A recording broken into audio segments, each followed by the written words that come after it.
Halo Bung Rocky, apa kabar? Ya, segar-segar karena membayangkan Indonesia harus segar terus di dunia internasional, amburadul, financial, energy. Tapi selalu ada harapan bagi orang yang berpikir. Dan ini saya kira yang rame juga ini soal kemarin Pak Jokowi menegur Mendak Zulhas ya berkaitan dengan yang disebut kampanye untuk putrinya di Lampung. Itu rame di Twitter gitu ya.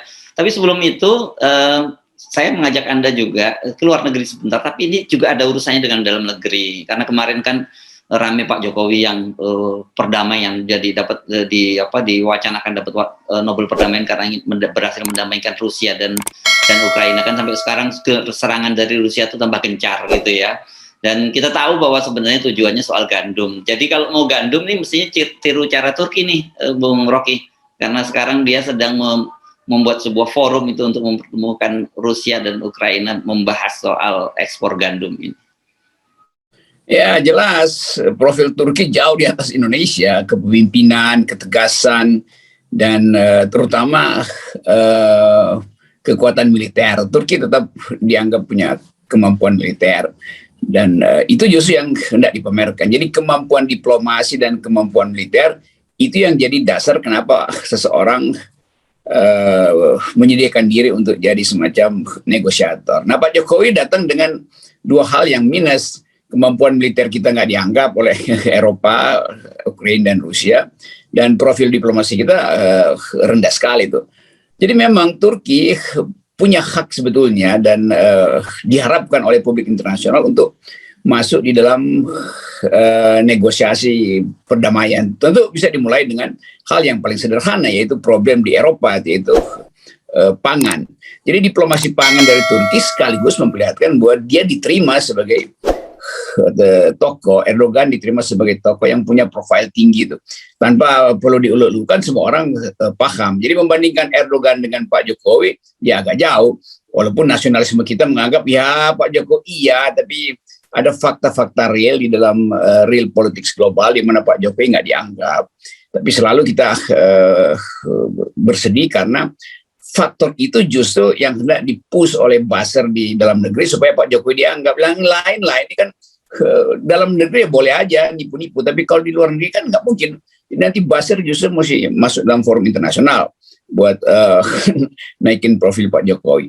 Ini beda dengan kalau dianggap kita tidak mendukung Presiden Jokowi. Justru kita mendukung Presiden Jokowi supaya hati-hati. Jadi Presiden Jokowi pergi ke dunia internasional, justru kita dibully. Nah, kita membuli mereka yang mendorong Presiden pergi ke dunia internasional, sehingga dia dibully habis di luar negeri. Nah, Erdogan terbalik kan, rakyat Turki tahu potensi Erdogan, sehingga Erdogan nggak ngapa-ngapain juga di Turki, orang juga anggap ya biasa aja, karena memang dia punya profil. Justru internasional yang menganggap potensi perdamaian itu bisa dimulai oleh Turki, bukan oleh Indonesia. Tapi nanti kita udah tahu, wah kok nggak nasionalis yang nggak membela. Bukan, tuan-tuan buzzer, Anda harus paham bahwa player global itu nggak peduli dengan nasionalisme Indonesia tuh. Dia cuma peduli Indonesia punya apa untuk jadi semacam jembatan atau fasilitator, kan itu intinya tuh. Dan profil Erdogan ini unik kan, karena dia bagian dari negara NATO, tapi dia juga punya hubungan dekat dengan Putin gitu ya. Ini jadi saya kira dia memenuhi syarat lah dari semua. Belum lagi ya kalau kita ngomong jujur, letaknya dari Turki itu kan di antara Asia dan Eropa. Jadi untuk ketemu juga sangat mudah kan. Itu soal-soal seperti itu yang gagal diantisipasi oleh publik. Jadi Erdogan sebetulnya juga kasih kirim, udahlah Pak Mr. Jokowi, udahlah lu tinggal di dalam negeri aja lah, urus aja tuh problem lu tuh, ntar gue beresin Eropa. Kira-kira begitu kan. Kan itu sinyal yang ya sekaligus melecehkan kita sebetulnya. Lain kalau Presiden Jokowi diminta oleh Erdogan untuk membantu dia sebagai juru damai, itu lain lagi. Atau Jokowi minta Erdogan. Ini nggak dianggap. Jadi Indonesia betul-betul nggak dianggap. Dan itu yang ingin kita pulihkan supaya dianggap dong Indonesia. Tapi selalu dianggap nanti sinis atau satire pada presiden. Ya, memang itu faktanya. Jadi kemampuan kita sebetulnya untuk memperbaiki diri terhalang oleh kesombongan diri kita sendiri, seolah-olah kita bisa jadi jagoan di dalam pertarungan dua gajah tuh. Itu yang saya sesalkan, atau bukan saya sesalkan sebetulnya, ya lucu aja orang memaksakan diri seseorang yang tidak well equipped secara diplomatik dan secara militer. Dan saya kira ini pertemuan ini juga penting loh buat Indonesia. Ini karena membahas soal suplai gandum, ekspor gandum dari Ukraina yang kita jadi salah satu konsumen terbesarnya ya. Jadi sebenarnya pertemuan ini tidak hanya bisa dilihat sebagai sebuah, saya kira mungkin buat Erdogan sudah lewat lah masa-masa dia pengen jadi dilihat negosiator gitu. Justru dia lebih peduli dengan persoalan gandum, dan sebenarnya sekarang ini lebih serius itu soal pangan kan. Benar, dan kan mesti Pak Jokowi beritahu bahwa Indonesia lagi bikin food estate, sehingga kita mau membantu juga buffer pangan dunia. Tapi kemarin beritanya justru buruk, bahwa semua food estate-nya Jokowi mangkrak. Jadi program pangan Jokowi justru mangkrak, ratusan triliun rupiah yang mangkrak itu ada di dalam berita internasional juga tuh. Jadi bagaimana mungkin Pak Jokowi dianggap mampu untuk membantu diplomasi pangan kalau dia sendiri proyek dalam negerinya dia tuh gagal semua tuh. Ini sebetulnya fakta-fakta itu. Tapi ya seperti biasa kita tahu ya, itu kan artinya belum sukses kalau gagal. Ya, tapi artinya APBN kita udah dihambur-hamburkan untuk hal yang saya kira strategis, dulu dianggap bisa menghasilkan devisa kalau kita bisa penuhi pangan dunia, pangan dalam negeri kita bisa jual juga pangan itu. Ternyata mangkrak semua itu. Beritanya beredar luas dan nggak ada keterangan kenapa dia mangkrak. Pasti salah strategi kan. Sementara lahan-lahan yang punya masyarakat adat udah digusur untuk bikin food estate. Jadi bagian ini sebetulnya yang merisaukan kita. Hak rakyat adat untuk menikmati hasil buminya sudah nggak ada, sementara janji untuk food estate justru bangkrut tuh. Jadi kekonyolan itu yang harusnya kita perhatikan tuh, terutama para buzzer dan pembela Yunto penjilat presiden itu. Ya, oke. Sekarang kita balik ke dunia realitas lagi, back to the reality kita di dalam negeri. Ini kemarin kan kita sempat bahas soal hebohnya Menteri Perdagangan Zulhas yang mengkampanyekan putrinya, dan kemudian ada bantahan dari PAN bahwa itu bukan dilakukan pada hari libur, jadi tidak menggunakan fasilitas negara. Nah, tapi sekarang kemudian ternyata muncul teguran dari Pak Jokowi gitu. Jadi dan Pak Jokowi minta agar Pak Zulhas fokus pada kerjaan deh. Saya lihat iya sih, memang saya sepakat kalau dalam situasi yang begini 7 kali 24 jam itu nggak cukup buat seorang Menteri Perdagangan karena bebannya sangat berat kan ya. Ya, nanti juga dibahas di kalangan PAN bahwa ya teguran itu sih iya kita terima aja, tapi kita lanjutkan terus aja lah. Kan kita tahu tuh apa yang menjadi kepentingan partai politik, itu nggak usah bekerja buat negara, bekerja buat partainya aja kan. Hal yang sama juga Pak Jokowi juga lakukan hal yang sama kan. Jarang betul terlihat apa susulan prestasi Pak Jokowi selain headline aja kan. Dan itu sebetulnya yang agak jomplang. Tentu kita ingin betul-betul Pak Jokowi menegur Zulhas itu supaya jangan bermain KKN. Kan itu intinya kan. Prinsipnya itu tuh. Sementara Pak Jokowi sendiri KKN dengan mendukung anak-anaknya segala macam itu kan. Jadi mendua aja dan orang anggap ya teguran yang nggak ada gunanya sebetulnya. Lain kalau Pak Jokowi justru dari awal memperlihatkan bahwa dia tidak ada urusan dengan prestasi politik anak-anaknya atau mertuanya atau bahkan apa sekarang namanya tuh iparnya tuh. Ya. Tapi semua orang melihat bahwa nepotisme itu justru ada di Pak Jokowi. Jadi Pak Zulhas juga mungkin merasa dari awal pasti ketua PAN itu tahu dia bakal ditegur, tapi dia langgar aja kan. Karena dia tahu orang juga akan bikin perbandingan tuh, loh yang sana kok yang di istana lebih gila lagi tuh KKN-nya kan. Jadi begitulah, kalau etik itu nggak sempurna, tidak total, maka nggak ada hak dari seseorang untuk menegur orang lain. Lain kalau yang menegur itu pers misalnya, itu moralnya tinggi tuh. Atau oposisi yang menegur itu moralnya tinggi tuh. Tapi kalau presiden sendiri yang menegur bawahannya, orang anggap kalian tuh satu kolam, ngapain saling menegur. Di dalam kelakuan politik sama aja sebetulnya. Kelakuan politik presiden sebagai tokoh politik yang menginginkan reputasi politiknya bisa diwariskan pada dinastinya, itu sama dengan kelakuan politik Zulhas untuk mewariskan reputasinya pada anaknya tuh melalui fasilitas negara, mau hari Minggu ke hari apa tetap nama beliau itu adalah Menteri Perdagangan. Dia bikin sambil mimpi pun orang tahu itu fasilitas negara. Kenapa? Ya karena dia Menteri Perdagangan. Kan gampang itu. Jadi seolah-olah soal etik itu bisa dinegosiasikan, nggak bisa tuh. Sekali semua itu melanggar etik, ya udah satu kolam itu betul-betul pelanggar etik. Ya, jadi menurut Anda ini sebenarnya teguran Pak Jokowi bukan berita ya, yang justru berita itu adalah ketika peristiwa Zulhas mengkampanyekan anaknya dengan jual minyak goreng itu kemudian diberitakan oleh media, itu beritanya ya sesungguhnya ya. Ini Pak Jokowi ngapain negor lagi, kan media udah tegur kok. Jadi Pak Jokowi juga numpang popularitas melalui teguran media dan sudah diikuti oleh teguran para pengamat yang menganggap itu tidak etik gitu.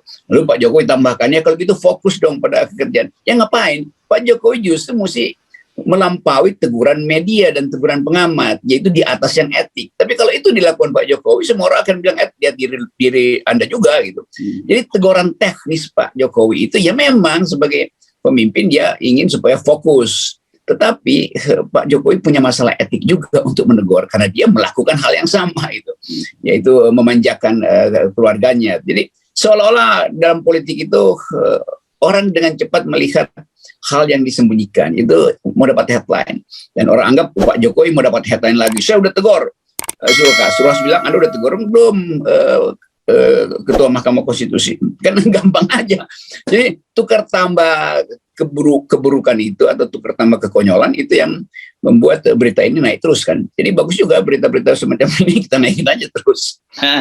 Enggak, sebenarnya situasi semacam ini sudah kita prediksi ya, Bung Rocky, akan terjadi 2 tahun sebelum Pilpres akan terjadi. Tapi saya tidak menduga kalau seburuk ini loh situasinya gitu, karena sekarang ini kan sebenarnya benar-benar nggak ada pejabat negara yang terutama yang dari partai-partai yang fokus pada kerja aja. Nggak partai pun yang pengen nyapres pun mereka sudah nggak mikirin soal negara, lebih mikirin bagaimana menaikkan elektabilitasnya.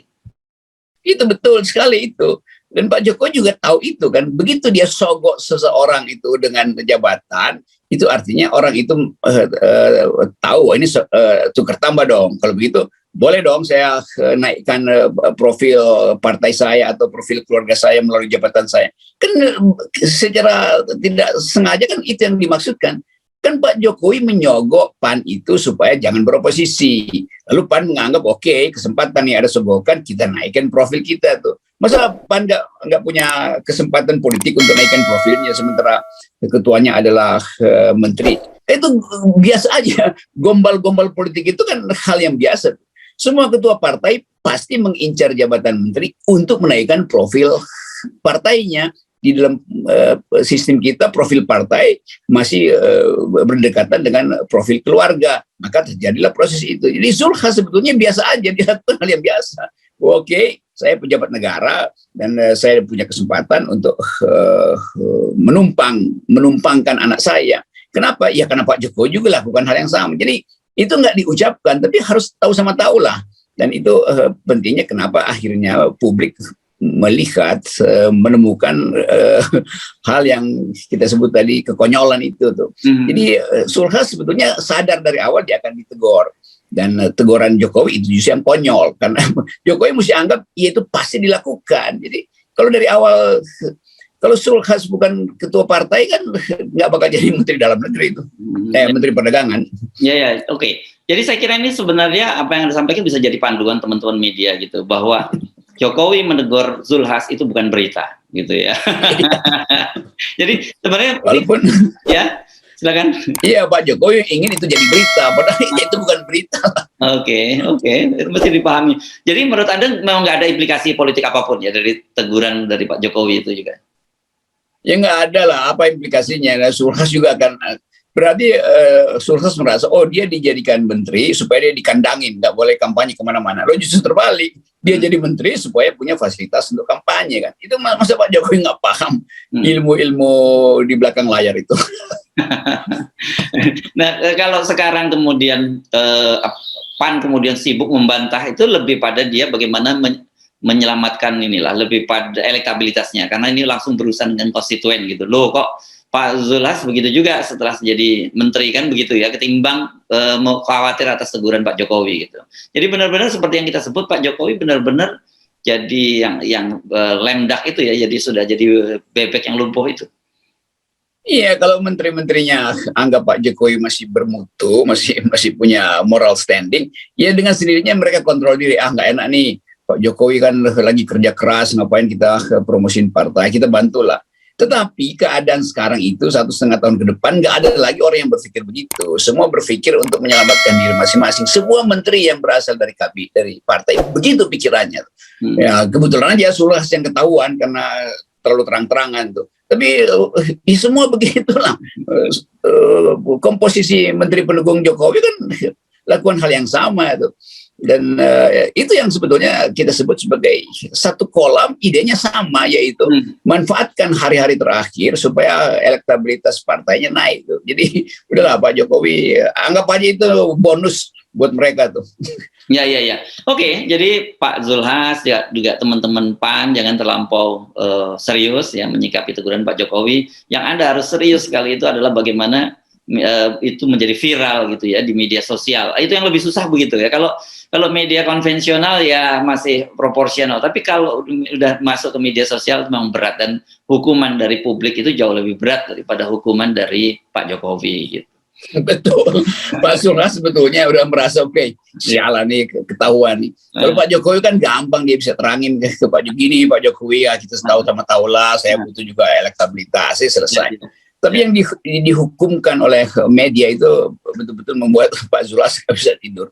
Jadi sebetulnya gangguan media ini, nyamuk pers ini lebih berbahaya daripada nyamuk istana yang sama-sama dari sarang yang sama sebetulnya.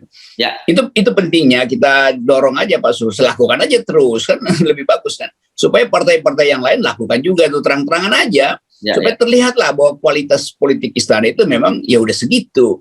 Ngapain ditutupin lagi itu? Nanti juga PKB lakukan hal yang sama tuh, promosikan aktivitas ketua partainya, mendahului kepentingan negara kan, hal yang udah lumrah lah. Dan ya nggak usah lah Pak Jokowi tegor-tegor kan, kalau ya bisa negor kalau Pak Jokowi lakukan hal yang radikal. Tapi selama Pak Jokowi negor-negor sensasional juga ya orang anggap bisa, ya udah nggak ada poin di situ. Jadi kita dorong Zulhas dan teman-teman lakukan terus supaya pembusukan makin cepat. Oke, Bung Rocky tetap 0%. Nah, kalau ini jangan lakukan 20%, lakukan yang 0% ya. Iya.